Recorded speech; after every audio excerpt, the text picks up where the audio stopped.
All right, I was kind of intrigued last night. I thought I'd come in this morning and do a song by the Beatles, Here Comes the Sun. And basically it starts off with a capo on the 7th fret, and you would start your D chord on the 9th fret. So not the 8th fret, the 9th fret, and you do the exact same thing that I'll be teaching you here. The only other difference is I'm teaching you how to fingerstyle pick it by using the voicings.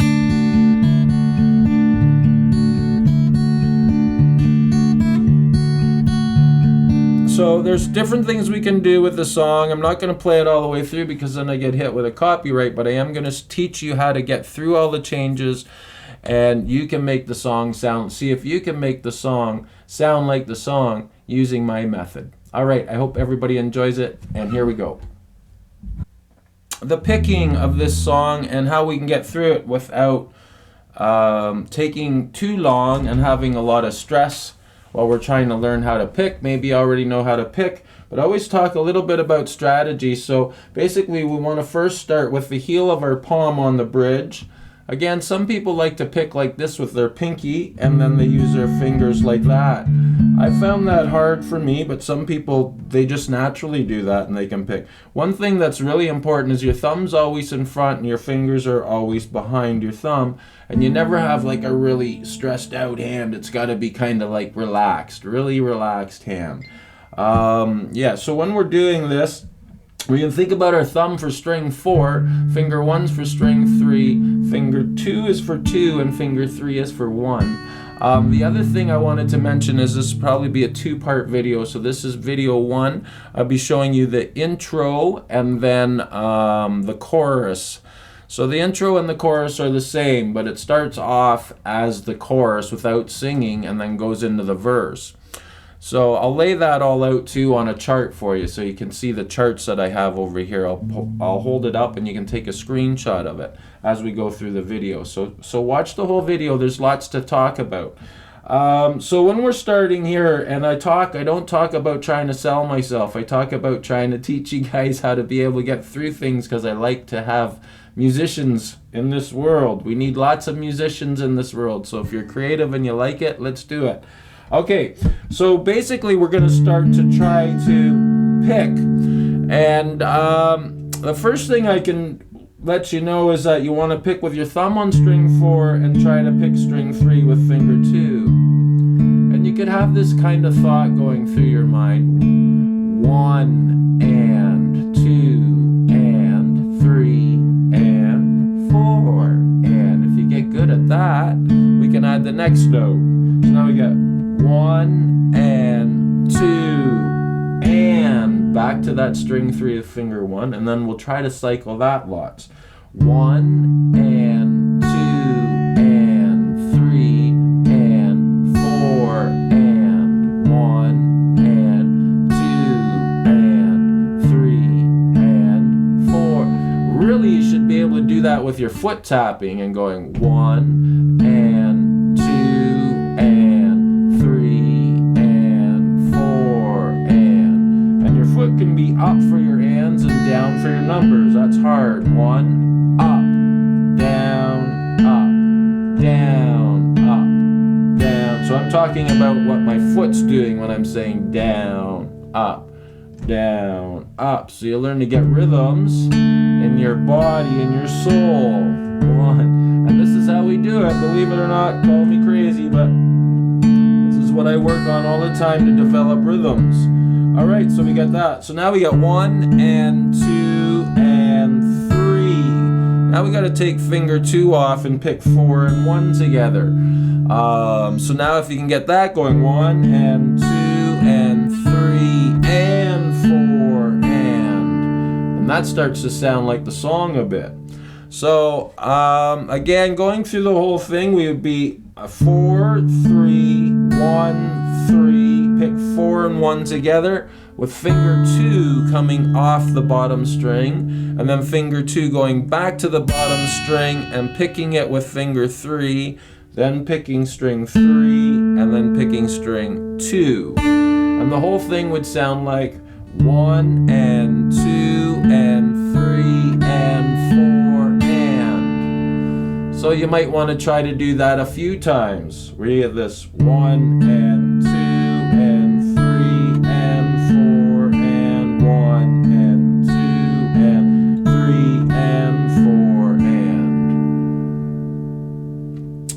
and. So we get this 1 and 2, and if you got that part good, like I said, this will be video 1 of another 2, because I'm going to teach you how to practice as well as learn the song. Now what you want to try to get is trying to get this finger 2 to get up there really quick. So we get this 1 and 2 and 3 and 4 and we want to try to pick that top string. Now the D part you're going to do twice before you get to there. So it's 1 and 2 and 3 and 4 and 1 and 2 and 3 and 4 and. If you can get that, that's great, because that should be beat 1. Now we're going to try to get this G major 7 where finger 1, we got this guy, it stays there while finger 1 has to get to here. So you might want to practice doing things like this, taking finger 2 all the way up to string 6 and dropping finger 1 down on string 1. That's tricky because we're kind of doing a reversal here where finger 1's moving down as finger 2's moving up. Great exercise for this part of the song. So basically in this part of the song it repeats over and over again, so you want to learn it. That's why I'm showing you this. So get that really good. Now you can try picking and getting to the next part. So we're off, and I'm going to play the D 1 time, but it's played twice to make it sound like the song. So basically what's happening here is I'm going to play the D where we're on the second time. Now I'm going to pick 6, 3, 1. And back to 3. So you might want to get good at that.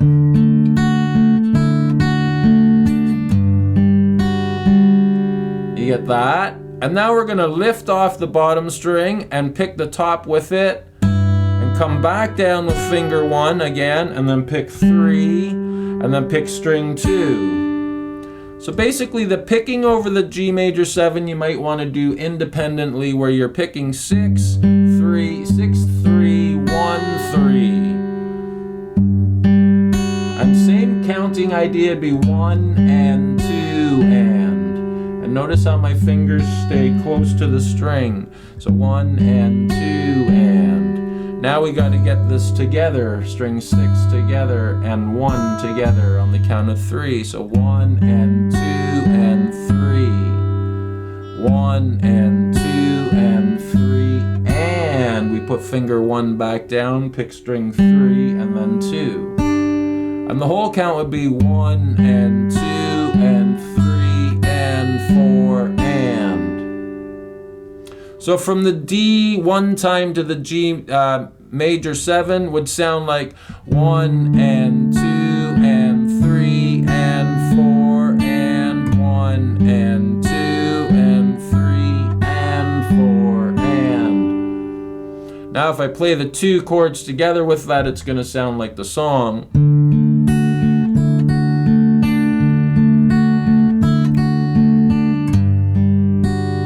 And then you finish the G major 7 from there. Okay, so from the G major 7 getting to E7, we would have this G major 7 chord. And after we're picking this and counting it properly, 1 and 2 and 3, you should be able to get that over and over again. I would definitely recommend being able to get through all of that. 1 and 2 and 3 and 4 and 1 and 2 and 3 and 4 and. Now we can try to get to this E7. So you might want to practice coming from this chord, making finger 2 land on 5 while 1 lands on 3 back and forth for a bit. What a great idea. Instead of trying to fumble around and get your hands to land, these are all ideas I've come up with to help people learn to make their change. And a lot of times I see wrists like this. You don't want that. Don't teach your hand that. It's bad habits. Take you forever to fix. Trust me, I've been there, I've done it. So try to keep your wrists like this, and as hard as it is, it might be even harder if you've been practicing like this, because your hand's going to fight you on it all the way, because you've programmed it basically to sit like that. When you're training yourself, no matter what kind of art it is, you're learning proper positioning and stuff for a reason, so that it becomes muscle memory and you don't have to worry about it anymore. So if you do things right in the beginning, you don't have to relearn. And I've had people come in where they just can't change their bad habits and want to learn jazz and stuff because they're so used to playing like this all the time that they can't do it, and it takes them forever and ever to fix it. So just a tip for you guys. A tip on how to make sure you're practicing properly. So we could even count this and go 1 and 2 and 3 and 4 and 1 and 2. Now we still have to get this guy to land, but it's already on its note. So we could actually pivot with finger 3 a bit and do that. Isn't that cool? What a great way to practice your chords. I think that's very cool to know this stuff, because if I had known this stuff when I was younger, I wouldn't have spent 4 years trying to change chords. I would have just done these exercises and been through it. Because I mean, if you sit there even for 5 minutes and do this, you'll notice a difference, and try to keep your hand there. The other thing I do notice is don't have your guitar way out here. It should be close to your body. Thumb on the back of your guitar, nice easy push with your arm. You don't have to be tense, just relax, push your wrist forward so it bends, and then curl your fingertips into your chord like that. All right, so some tips on how to get your fingertips to land on the strings properly. Okay, so another cool exercise you could get from here to there, just working left hand to there. So ways of changing our chords throughout this song. I always like teaching that on my website with all my songs. I really put time in to kind of give you guys an idea on how to practice, a method. All right, so we got that good. Now we can go back to our picking. So we're coming off of the second D. Now we got to get this finger to land over here and get that E7 with finger 3 already there. So all I'm going to do is, if I'm like this, I'm going to come off this G major 7, and I'm going to try to hit that 5th string. So we got 1 and 2 and 3 and 4 and 1. 1 and 2 and 3 and 4 and 1. There is one more note to hit there where we get this 1 and 2 and 3 and 4 and 1. Now we can start going down and finish it. So on the E7 you got 1 and 2 and 3 and 4 and. Here's a shot of the tab so you know what's happening when you want to read it. Take a snapshot of that. That way you got the tutorial and you have a little bit of a guideline to get through this picking part. I will post the other ones too for you. I do one at a time because it takes me a bit, and I like to have a lot of strategies for you to work through your lessons. That way it becomes a little more interesting and you don't have to feel like you're always fighting with your instrument. Another great thing is to always keep your instrument locked in your chest so it's not running away from you. I get most of my students to use a footstool. After you've been playing for a while, it doesn't matter. You kind of seem to just get control of it. So I am still sitting. I'm sitting with my leg over top of my other leg to prop it up here now. But so coming out of the E7 now, we're getting from this G major 7 to the E7 and 2 and then we got to finish it, right? We got to come up this bottom string, 3 and 4 and. So 3 and 4 and. So 1, 2, 3, 4. So now it would sound like one time off the G major 7 and then finish it. Now we go back to the D part And then we're going to end with this cool riff that starts on fret 4. And you could think of it, trying to count your way out of this would be like, you could probably do something like 1 E and a 2 E and a 3 E and a. So basically all I'm doing there is picking strings 3, 2, and 1 the whole time, and finger 3 is on string 3 fret 4, while this one's on string 2. And I'm getting this one ready to come back to here when I got to make my change. So we get 1 E and a 2 E and a 3 E and a 4 E and then we could end with this third string on the ah. So all together it would be 1 E and a 2 E and a 3 E, and I missed my, see, it didn't sound good because I missed that string.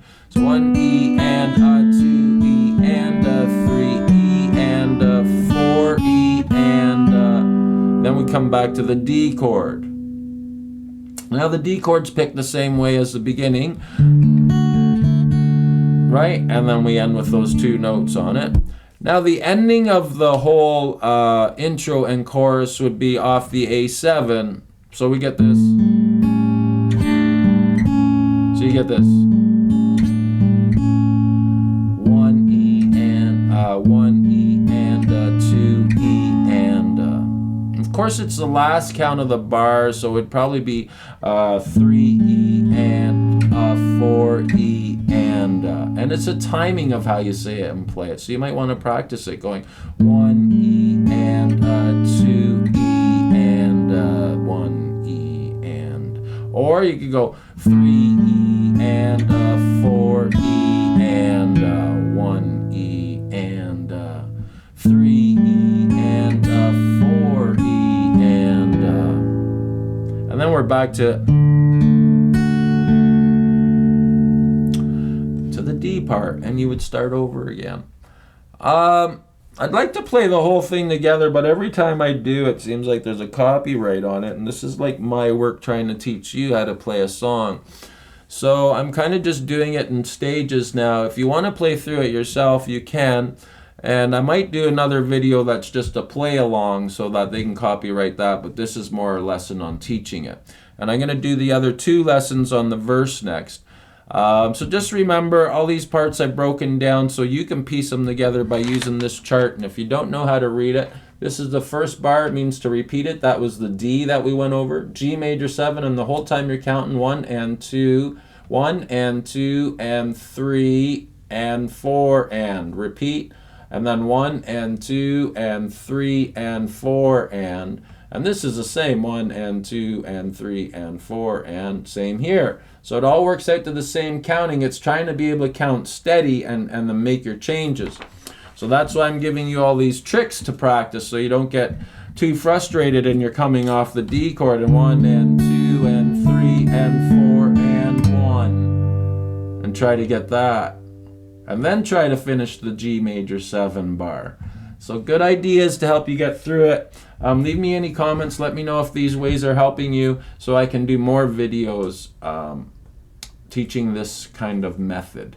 Actually, that's how I do teach. So anyways, I hope that's helped you, and leave me any comments. Please click on the subscribe button and click the notification box. You'll always get notified.